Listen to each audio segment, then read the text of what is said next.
महाराष्ट्र राज्य शासनाचा dream project असलेला शक्तीपीठ महामार्ग याला आम्ही पहिल्यापासून समर्थन केलं, आजही करतो, उद्याही करू. पण शासनाने आमच्या शेतामध्ये स्टोन फिक्सिंग केले, त्यानंतर माती परीक्षण सुरू केलं, त्यानंतर आता 2-3 गावात नोटीस सुद्धा इश्यू केल्या त्यांनी. पण आमचं एकच म्हणणं आहे की तुम्ही पहिले आम्हाला भाव सांगा.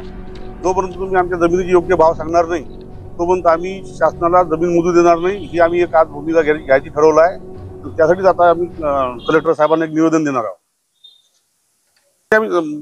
इकडनं एकदा हे झालं, निवेदन दिलं की आम्ही 1-2 दिवसात मुंबई जाणार आहोत, 4-5 जण, आणि सन्माननीय मुख्यमंत्री साहेबांना भेटून आमची भूमिका त्यांना स्पष्ट सांगणार आहोत की हे तुम्ही जर कराल, आमच्या जमिनीचे रेट आम्हाला सांगाल तर आम्ही भूसंपादन होऊ देऊ, अन्यथा आम्ही पुढचं त्यावर आम्हाला जे करावं ते करू आम्ही. आणि आज आम्ही निवेदन देण्यासाठी जवळपास 10 ते 12 गावचे सर्व बाधित शेतकरी इथे आलो आहे.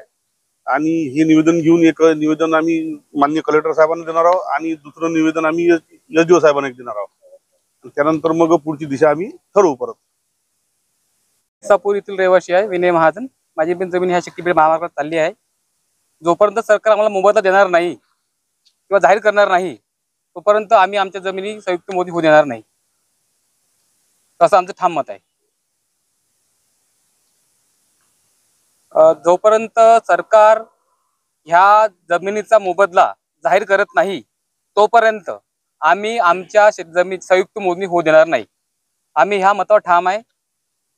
त्यासाठीच आम्ही आज कलेक्टर ऑफिसला निवेदन देण्यासाठी आम्ही आलो आहे.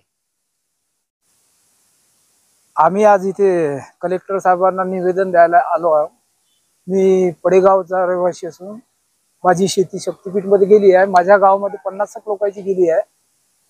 तर आम्ही आज इथे म्हणजे उद्याला काही गावाला मोजणी होणार आहे, भूसंपादनाची मोजणी होणार आहे. तरी आमचं असं मत आहे की भूसंपादनाची मोजणी होण्या अगोदर आम्हाला काय भाव देणार आहे ते सरकारने सांगण्याची कृपा करावी.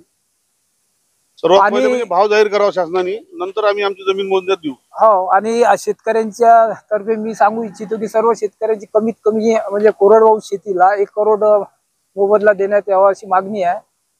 आणि नंतर ते 1.5 पट 2 पट जो काही कायदा आहे त्याच्यानुसार ते शेतकरी घेणारच आहे. त्यासाठी आम्ही इथे आलो. मी बापगाव येथील शेतकरी आहे. माझी पण जमीन शक्तीपीठ महामार्गामध्ये जात आहे. तर शासन प्रत्येक जिल्ह्यातून 2 समन्वयकाची निर्मिती करणार होते. तर ते समन्वयक आतापर्यंत आमच्यापर्यंत पोहोचले पण नाही आणि त्यांनी आम्हाला मार्गदर्शन पण केलेलं नाही. त्यामुळे आम्ही सगळे कन्फ्यूज आहोत की आम्हाला योग्य मोबदला किती मिळणार, काय मिळणार याबद्दल. आणि प्रत्येक जण आता इथूनच आमच्या वर्धा जिल्ह्यामध्ये 2-3 दिवसात संयुक्त मोजणी चालू करणार आहे. तर त्या संयुक्त मोजणीला आमच्या सर्वांचा विरोध राहील.